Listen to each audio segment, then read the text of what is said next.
Bienvenue pour ce workshop. Je suis ravi de vous retrouver pour ceux qui nous suivent. Habituellement, j'ai déjà reconnu quelques noms. Et pour ceux qui nous découvriraient éventuellement ce matin, eh bien, je suis ravi de pouvoir vous faire cette présentation. On va parler ensemble ce matin d'IA, notamment de nos pages Cusplace Local Profile qui vont vous permettre d'être recommandés en tant qu'établissement, en tant que marque, dans les IA génératives comme ChatGPT. Donc ce workshop va se dérouler en 30 minutes, une partie présentation, un peu théorie, il en faut, mais vous verrez, en tout cas je l'espère, ça va être intéressant. Et puis ensuite une partie pratico-pratique où je vous montrerai concrètement le fonctionnement de ces pages et comment faire en sorte que vous soyez le plus ou le mieux recommandé possible dans les IA. Et puis on prendra un petit temps à la fin, si vous avez l'habitude de nous suivre, pour répondre aux différentes questions s'il y en a. N'hésitez pas à les poser dans le chat pour ne pas perdre le fil et j'y reviendrai en fin de présentation. Je vais peut-être commencer par me présenter aussi pour ceux qui ne me connaîtraient pas encore. Donc moi je suis Thibaut Druez, donc spécialiste en e-réputation. Et donc, je représente Cusplace, qui est une plateforme française spécialisée dans la gestion des avis et de manière plus globale dans la gestion de l'e-réputation et de la visibilité en ligne. Ça tombe bien, autant de sujets que l'on va évoquer lors de cette demi-heure que nous avons ensemble. Je vous propose pour introduire de faire un petit point contexte, un petit point de marché. Si vous êtes là ce matin, c'est qu'a priori ce sujet de la visibilité sur les moteurs d'IA vous parle ou en tout cas vous intéresse et que vous avez compris qu'il y avait une réelle bascule. On peut vraiment parler de bascule rapide, pour ne pas dire même exponentielle. Pour vous donner quelques chiffres rapides, on est déjà à 900 millions. On atteint presque le seuil important du milliard d'utilisateurs hebdomadaires sur ChatGPT. C'est des chiffres qui datent de février 2026, donc très, très récemment. Et c'est uniquement pour ChatGPT. Il y en a évidemment d'autres. On pourrait citer Gemini de chez Google. On pourrait citer Mistral AI pour la France. On pourrait citer DeepSeek, l'outil chinois. Il y en a évidemment plusieurs sur le marché cloud aussi, dont on parle beaucoup en ce moment. Et donc là, ces 900 millions, c'est uniquement sur ChatGPT. Capgemini nous dit qu'il y a déjà 58% des consommateurs qui remplacent Google par une IA. Alors attention, moi cette stat-là, je la prends avec des pincettes. Je la mettrai quand même entre grosses guillemets, puisque finalement, ce qu'on constate, c'est qu'il y a un usage qui est double. On découvre de plus en plus une entreprise, un établissement, un service, un produit via l'IA. On fait une demande de recommandation dont on va parler après en détail. Et bien souvent, on vient compléter notre recherche ensuite en allant sur Google. Donc on parle, moi je ne parle pas d'un remplacement, mais plutôt d'une combinaison des deux. Et d'ailleurs, Google ne s'est jamais aussi bien porté en termes de nombre de requêtes quotidiennes. C'est à peu près 2,5 milliards sur ChatGPT. Pour le mettre en perspective, sur Google, on est à 8 ou pas loin de 10 milliards. Donc évidemment, quand on a annoncé, ceux qui annonçaient la mort de Google, on n'y est pas encore. Bien au contraire, les recherches ne se sont jamais aussi bien portées. Mais pour autant, il y a un usage nouveau qui est loin d'être négligeable, pour ne pas dire même omniprésent dans nos vies, puisque c'est déjà 40 à 45% des Français, donc quasiment un Français sur deux, qui a déjà testé, utilisé une IA, et c'est à peu près 30%, donc un tiers, qui l'utilise de manière régulière. C'est ça qui est important de retenir, hein, c'est cette notion de régularité. D'un point de vue professionnel, c'est pareil, c'est déjà 30% des PME et des entreprises de taille intermédiaire qui utilisent ChatGPT. Et évidemment, les grandes entreprises l'utilisent aussi dans des proportions plus importantes. Donc, on peut parler d'omniprésence des LLM, hein, pour Large Language Model, que sont ChatGPT et tous les autres que je citais tout à l'heure, qui deviennent finalement de plus en plus le premier point d'entrée ou le premier point de contact digital entre une entreprise, entre un établissement et ses futurs clients. Aujourd'hui, il ne suffit plus d'être dans le top 10 de Google, ce qui est encore le cas. Il faut toujours l'être, bien évidemment, il ne faut pas le délaisser, mais ça ne suffit plus puisque vous allez avoir de plus en plus de futurs clients qui vous découvriront via ces nouveaux moteurs de recherche ou ces moteurs de recherche 2.0 pour lesquels qui sont en train de drainer, on l'a vu, une part du trafic de plus en plus importante. D'ailleurs, des études vont dans ce sens et annoncent finalement que le trafic va dépasser, le trafic issu de ces LLM va dépasser celui de Google d'ici fin 2027. C'est SEMrush qui nous propose cette étude, en tout cas cette information. SEMrush qui est un outil pour monitorer, pour suivre son référencement naturel et sa visibilité en ligne. Et donc d'ici 1 an et demi, ils estiment que le trafic des LLM dépassera celui de Google. Et là où il y a un réel changement, on peut même parler d'une disruption, c'est que les LLM, et on va le voir juste après, on va décortiquer une requête, les LLM ne citent qu'en moyenne que 2 à 7 domaines par réponse contre environ 10 liens sur Google. Ce qui veut dire que sur Google, en quelque sorte, on avait le droit d'avoir un mauvais référencement, mais on existait quand même, alors que sur les LLM, si on n'est pas cité, on est totalement invisibilisé. Et c'est ça qui est important de retenir. L'enjeu est d'être recommandé, sinon on n'existe pas. Alors que sur Google, bah, même si on a un mauvais référencement, on est peut-être dixième ou dans les pages 2 ou 3, mais pour autant, on existe quand même. On a quand même une certaine visibilité. Ce qui est important de noter aussi, c'est que aujourd'hui, il ne suffit pas d'être une marque ou un établissement, qui a pignon sur rue, qui a un certain historique et cetera, pour apparaître dans les réponses IA. C'est pas comme ça que ça fonctionne. Il y a une stratégie à mettre en place. Il y a des données qui doivent être structurées. C'est tout l'enjeu de cette présentation pour faire en sorte d'être, repris. Alors comment ça marche? Justement, comment les règles de ce nouveau jeu, fonctionnent pour bien comprendre, je le disais, la différence fondamentale avec Google, qui vous donne une liste de liens en tant qu'internaute et ensuite vous allez cliquer, vous allez mener vos recherches, les approfondir. L'IA, elle, à l'inverse, va vous rendre un verdict. Elle va synthétiser une information, elle va analyser en fonction de plusieurs critères dont on va voir après. Et donc, la question n'est plus de se dire est-ce que je suis bien référencé, mais plutôt est-ce que l'IA me fait confiance en tant qu'entreprise, en tant qu'établissement, au point de me recommander à la place de mes concurrents.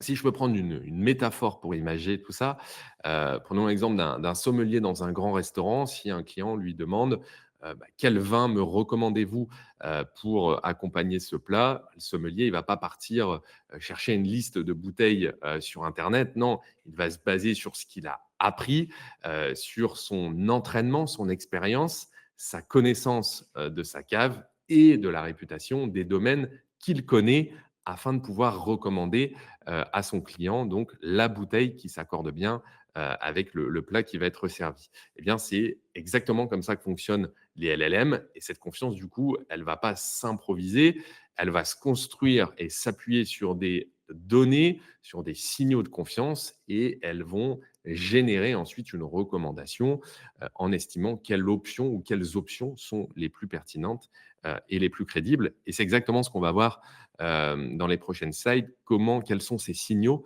et comment faire en sorte de bien les construire pour améliorer ses chances d'être cité dans les IA. Si on prend l'exemple d'une requête, si j'habite du côté de Narbonne et je sors de mon restaurant, cette fois-ci, j'ai besoin de faire un contrôle technique pour mon véhicule.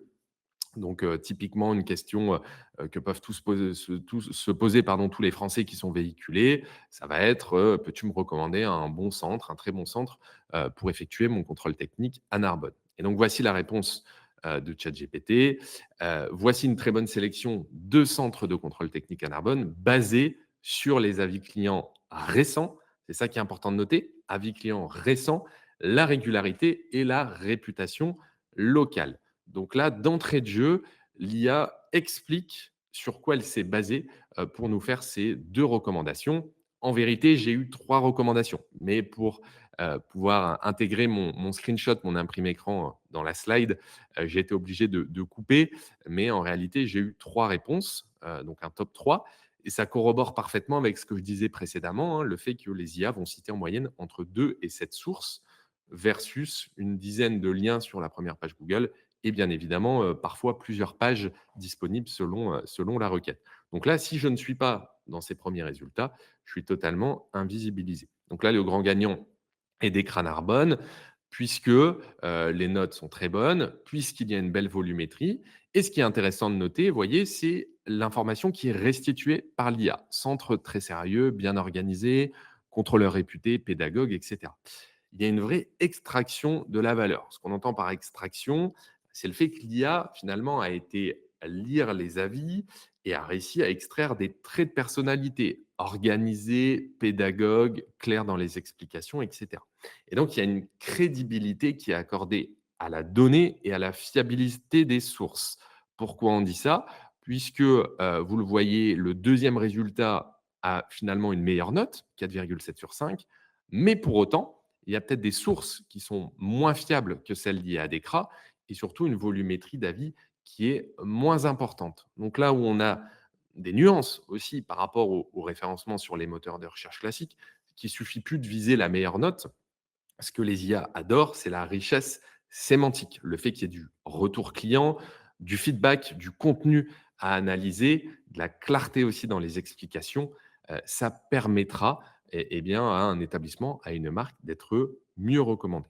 Et enfin, le dernier point qu'il faut bien comprendre, c'est la notion de zéro clic.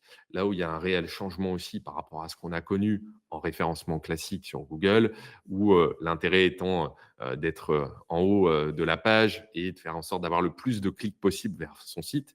Et bien là, c'est différent puisqu'on a une réponse qui est synthétisée, qui peut être aussi exhaustive et donc nous donner toute l'information dont on a besoin. Donc on ne va pas forcément chercher à cliquer. Les taux de clics sont d'ailleurs proches de zéro sur les IA, contrairement bien sûr aux moteurs de recherche qui, par définition, sont là pour amener du taux de clic. Justement, ça nous amène à conceptualiser ces mécaniques pour être recommandées, et c'est ce qu'on appelle le GEO, acronyme qui signifie Generative Engine Optimization, c'est-à-dire toutes les optimisations que vous allez faire pour pouvoir être recommandé dans les IA. Et c'est tout l'enjeu de cette présentation, de vous montrer juste après le travail qu'on a mené sur nos pages publiques pour faire en sorte que nos clients, les marques avec lesquelles on travaille, leurs établissements, soient le mieux et le plus recommandés possible sur ces outils. Alors, a priori, vous connaissez le SEO pour Search Engine Optimization. Je commençais à l'évoquer tout à l'heure. Toutes les optimisations que vous faisiez et que vous faites encore pour être bien visible, hein, pour être en tête des moteurs de recherche. Donc, une stratégie qui passe par les mots-clés, le fait d'optimiser votre site, d'optimiser vos fiches Google, etc. Pour, in fine, avoir comme objectif la meilleure position possible dans Google et aussi sur les autres moteurs de recherche, mais je parle principalement de Google, qui est largement leader en position quasi monopolistique sur les moteurs de recherche traditionnels. Et donc, le SEO, finalement, sert quand même de socle et il y a beaucoup de passerelles entre le SEO et le GEO.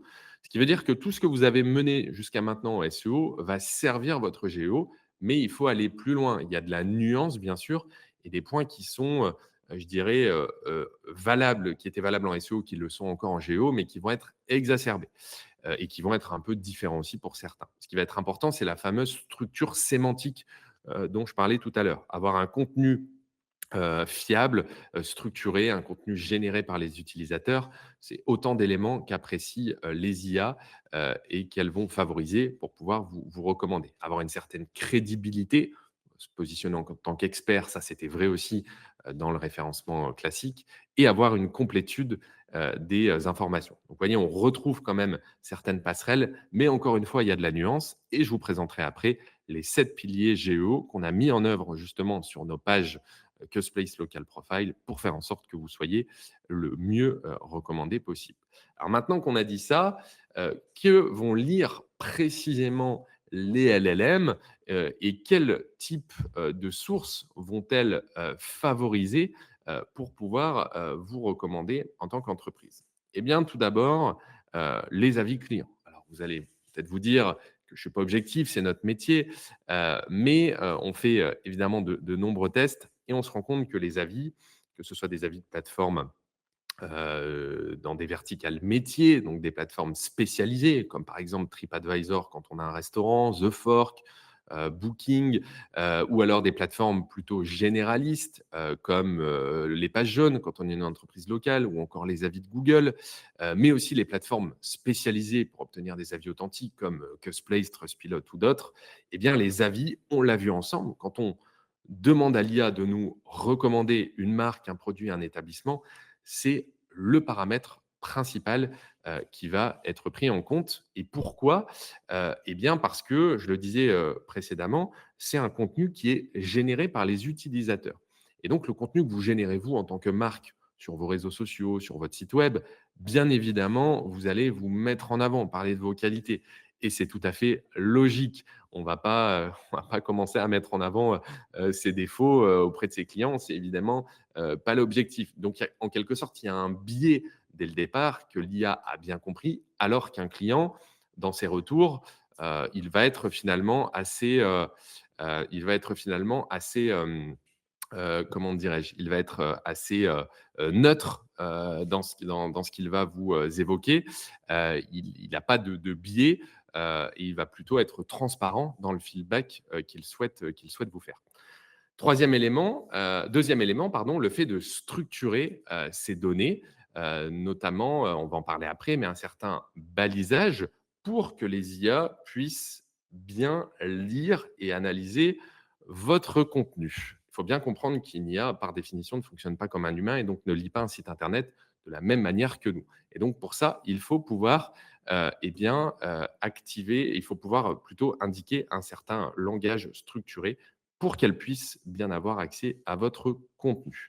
Je l'évoquais tout à l'heure, se positionner en tant qu'expert, avoir un contenu avec des statistiques, avec des sources, avec des données chiffrées, plutôt qu'un contenu générique, c'est évidemment un élément qui vous servira grandement. Toute la partie également conversationnelle. On parle beaucoup de FAQ conversationnel, FAQ enrichi. Les IA adorent ce langage conversationnel, ce langage parlé. Et donc, il va falloir aller plus loin, peut-être que ce que vous faisiez avec des FAQ traditionnels et venir enrichir. On le verra juste après, hein, je vous montrerai un exemple concret.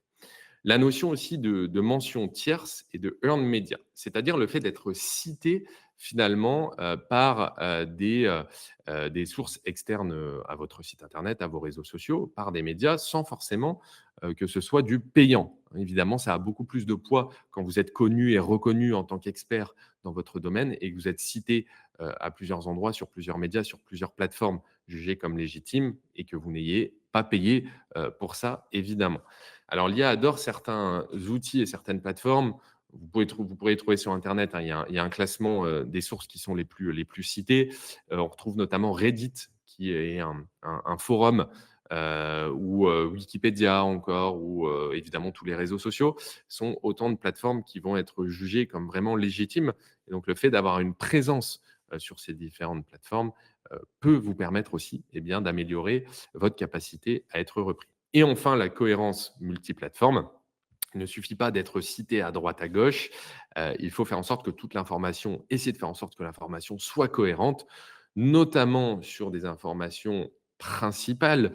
Le fait d'avoir plusieurs fiches Google, page jaune, etc., d'autres à plusieurs endroits. Si vous avez des informations qui sont totalement incohérentes, ça peut être pénalisant au niveau de vos horaires d'ouverture, de votre adresse. Il faut s'assurer qu'il y ait une homogénéité dans l'information. L'IA favorise grandement cette notion de cohérence. Alors maintenant, pourquoi certaines enseignes apparaissent et d'autres non? Eh bien, c'est une synthèse finalement de tout ce que j'évoquais. Le fait d'avoir un balisage bien adapté avec ce qu'on appelle du JSON LD, des balises schéma, le fait d'avoir un contenu généré par des utilisateurs comme des avis certifiés, c'est un réel signal de. Alors, je suis désolé pour le petit souci technique. Hop, est-ce que c'est bon? Est-ce qu'on revoit? OK, super. Voilà, merci de m'avoir prévenu. Donc je disais, pourquoi certaines enseignes, je vais revenir sur cette slide, pardon pour la répétition. Donc pourquoi certaines enseignes sont visibles et d'autres non? Eh bien parce qu'elles respectent certains codes. Tout simplement, je parlais, en préambule de nouvelles règles du jeu, donc il faut bien comprendre, pour ensuite, essayer d'avoir le meilleur score possible, si je peux imaginer ça, et donc avoir une structure JSON-LD, je le disais, pour que vos informations soient bien scannables, indexées et lues par les IA, avoir un contenu généré par les utilisateurs qui est certifié, en l'occurrence en passant par des avis, avoir une FAQ qui est bien structurée et bien optimisée, et avoir des signaux de confiance qu'on va envoyer directement aux IA pour pouvoir les rassurer. Et donc, c'est autant d'éléments qu'on a voulu mettre en œuvre, pardonnez-moi, qu'on a voulu mettre en œuvre au sein de nos nouvelles pages publiques d'évaluation, donc nos pages Cusplace Local Profile, qui reposent sur 7 piliers GEO, encore une fois, pour faire en sorte que votre établissement ou vos établissements, si vous avez un réseau, ou votre marque, puissent bien ressortir quand on va faire une demande de recommandation au sein de l'IA en lien avec votre activité ou vos activités. Alors, je vais partager, cette fois-ci, je vais rebasculer, pardonnez-moi, en partage d'écran classique pour vous montrer tout ça. Donc, voici à quoi ressemble notre nouvelle page publique d'évaluation. Donc, qui reprend, je le disais, hein, toute une structure pour pouvoir envoyer du carburant sémantique aux IA, qui reprend aussi les nouveaux codes d'ailleurs en termes d'ergonomie inspirés de ces nouveaux outils, avec l'intégration, vous le voyez, d'un moteur de recherche, donc d'une IA à laquelle on va pouvoir poser des questions en lien avec cette marque, donc finalement, et ce magasin. Donc l'usage, il est double, pour ainsi dire. Il est à la fois d'avoir des signaux de confiance qui sont bien sûr envoyés à l'IA pour être recommandés, et à la fois d'adapter les nouveaux codes de la recherche en ligne pour les consommateurs qui arriveraient sur cette page, pour pouvoir poser des questions comme est-ce que l'accueil du magasin est bien perçu, par exemple, et l'outil, bah, vous connaissez le principe d'une IA, va aller analyser les avis présents sur cette page, mais pas que, potentiellement accéder à la base de données de l'entreprise, de la marque, si on est connecté, et proposer des réponses synthétiques mais exhaustives à l'utilisateur. Donc, usage multiple, à la fois pour fournir de l'information à l'internaute et en même temps pour envoyer de l'information et des signaux de confiance aux IA, en passant par exemple par un radar de confiance. On est en capacité de récupérer la donnée présente sur le web. Alors évidemment, les avis qui auront été collectés par nos soins, qui sont présents sur la page, mais pas que. On va pouvoir analyser toutes les réputations et proposer des signaux de confiance à l'IA, comme un taux de réponse aux avis, la notion de fraîcheur des avis. Est-ce que ce sont des avis qui datent d'il y a 2-3 jours? Est-ce qu'il y a une régularité dans le fait d'en obtenir de manière, par exemple, hebdomadaire? Ou est-ce que finalement, mon dernier avis date d'il y a 2 mois? Notre outil est en capacité de comprendre tout ça et de proposer donc ce signal de confiance, un temps de réponse moyen aux avis, une homogénéité des informations. Je le disais, hein, le fait de proposer et de diffuser aussi de l'ensemble des avis authentiques liés à ce magasin, de proposer également une synthèse en temps réel effectuée bien sûr par l'IA. Donc c'est autant d'éléments en quelque sorte qu'on va pré-mâcher pour l'IA et qui vont servir, hein, l'expression que j'employais un peu plus tôt, qui vont servir de carburant sémantique. Souvenez-vous avec notre exemple de Decra, où l'outil ou ChatGPT reprenait plusieurs signaux de confiance.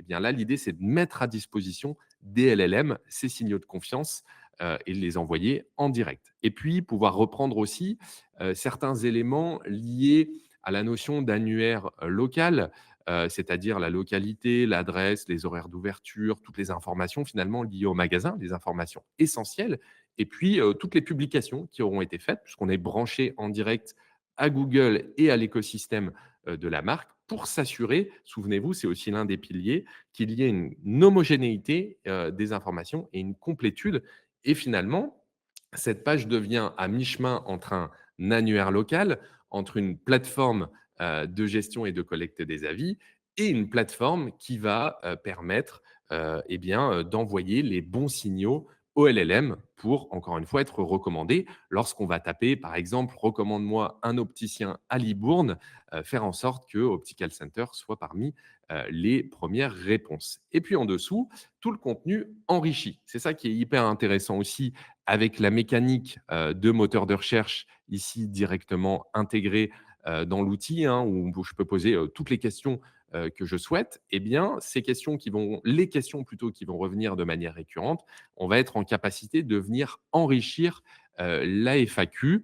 Donc autant de petites méthodes, de petites astuces, qui vont in fine, permettre d'améliorer le référencement. Alors le fait aussi d'être certifié, bien évidemment NF, c'est aussi l'un des éléments, principaux puisqu'on l'a vu, l'IA se base sur la fiabilité, des sources, avant de recommander, un établissement. Voilà ce que je pouvais, vous, présenter, ce matin. Je vais essayer de rebasculer, sur, mon, slide. Alors je suis désolé pour les petits couacs, hop, de partage d'écran. Hem Hop, voilà, il est, 11h28 pardon, on arrive, à la fin de cet échange, donc je vous propose de reprendre vos questions. Alors je suis désolé si, la présentation a coupé, pendant un certain temps, on, vous enverra, quoi qu'il en soit un petit, vous aurez accès à un replay et n'hésitez pas à prendre contact avec moi si vous souhaitez avoir, la présentation, complète, le support, je pourrais évidemment, vous l'envoyer. Je vais essayer de remonter dans le chat pour prendre les questions, s'il y en avait, surtout n'hésitez pas. Alors pour avoir testé j'ai une question de Colline. Et pour avoir testé ce moteur de recherche IA, il ne semble se baser que sur les avis QSplace. Est-ce que c'est un développement, encore en cours ou est-ce une manipulation supplémentaire à faire pour chercher sur le site internet? Alors oui, c'est une manipulation à faire parce qu'on a besoin de l'autorisation, de nos clients pour brancher, évidemment, l'IA à la base de données, client. Évidemment, on ne peut pas le faire, sans autorisation. Donc, oui, il nous faut l'autorisation, mais techniquement, évidemment, c'est des choses qui sont totalement possibles.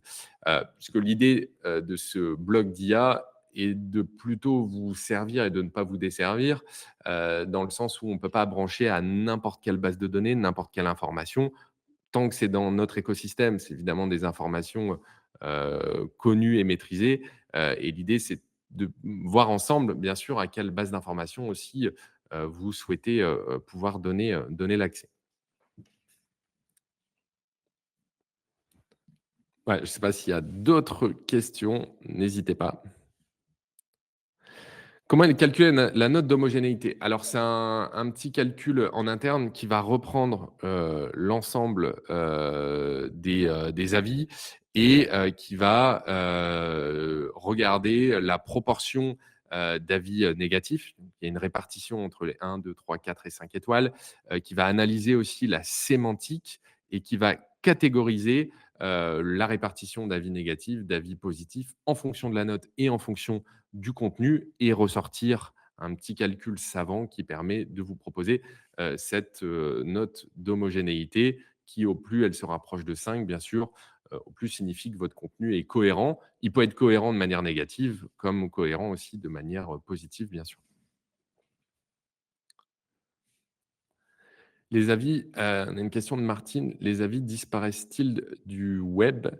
Non, les avis ne disparaissent pas. Alors je sais pas si j'ai bien compris votre question, mais les avis sont pas en train de disparaître. Au contraire, l'IA, on l'a vu, propose des réponses synthétiques, engendre finalement une stratégie dite de 0 clic, enfin une stratégie, en tout cas un phénomène de 0 clic, mais pour autant, l'information doit toujours exister. L'IA va puiser, son information dans certaines sources et donc, il y a besoin de faire en sorte qu'elle existe. Ah, si nous n'utilisons plus votre plateforme à terme. Ah, OK, là, je comprends mieux votre question, Martine. Non, les avis n'ont pas vocation à être supprimés. Pour le coup, les avis restent. C'est une information qui est publique. C'est un contenu qui est précieux en tant qu'entreprise pour, bien sûr, quand c'est positif, c'est un argument marketing. N'ayons pas peur des mots. Quand c'est négatif, ça permet de mettre en lumière aussi certains dysfonctionnements. Donc, c'est une source d'information qui est précieuse, qui est riche et qui, par ailleurs, vous resserre à la fois pour votre référencement et aussi pour le référencement dans les IA.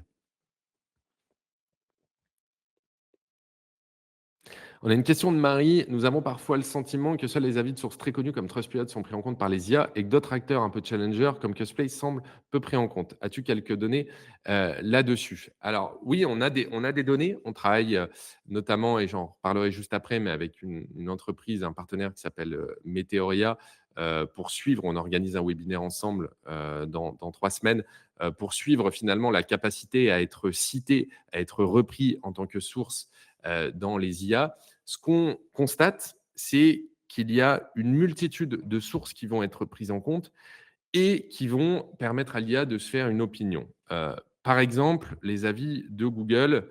Ah, vous connaissez Meteoria, très bien. On a les avis de Google qui, bien sûr, servent de base à beaucoup d'IA aujourd'hui, même si Google essaie de bloquer ses concurrents, mais l'information peut quand même passer. Donc, généralement, les avis de Google servent quand même de base principale. Après, on a les avis des plateformes spécialisées. Hein, je le disais tout à l'heure, si on a un restaurant, TripAdvisor va être grandement utilisé, ou The Fork, si on est dans l'hôtellerie, Booking, donc vraiment des plateformes spécialisées. Et ensuite, on a des plateformes dites généralistes ou d'avis authentiques, dont c'est le métier, Trustpilot, Custplace, Avis Vérifié et d'autres.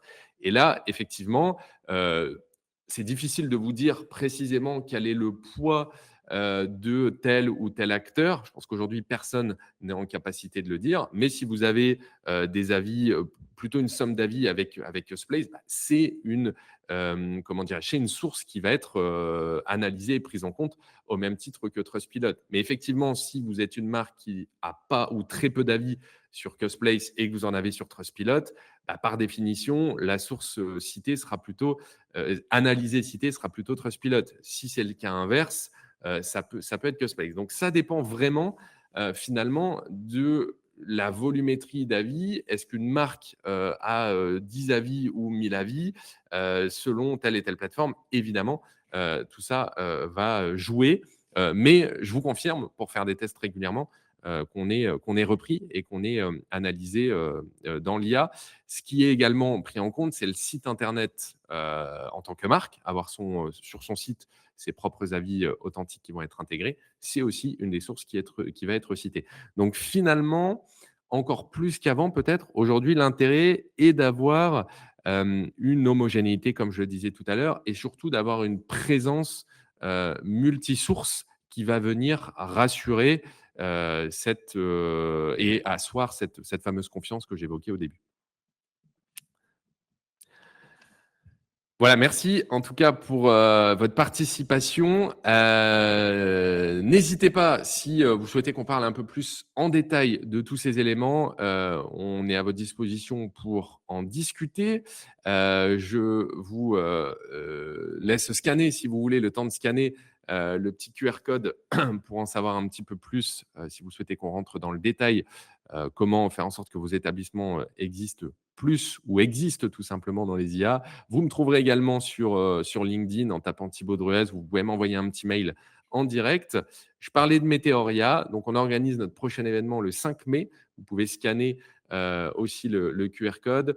On va discuter bien sûr de géo local. On va voir comment.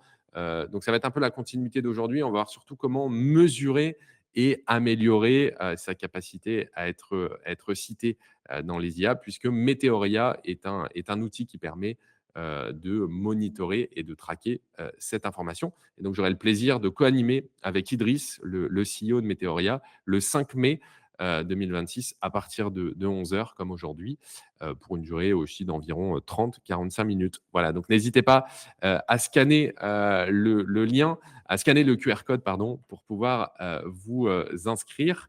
J'essaie aussi, parce que ce sera peut-être plus simple, de vous envoyer le lien en direct dans le chat. Comme ça, ceux qui n'ont pas forcément leur téléphone à portée de main pourront s'inscrire directement. Voici le lien pour être sûr de ne pas le louper, bien le mettre dans votre calendrier.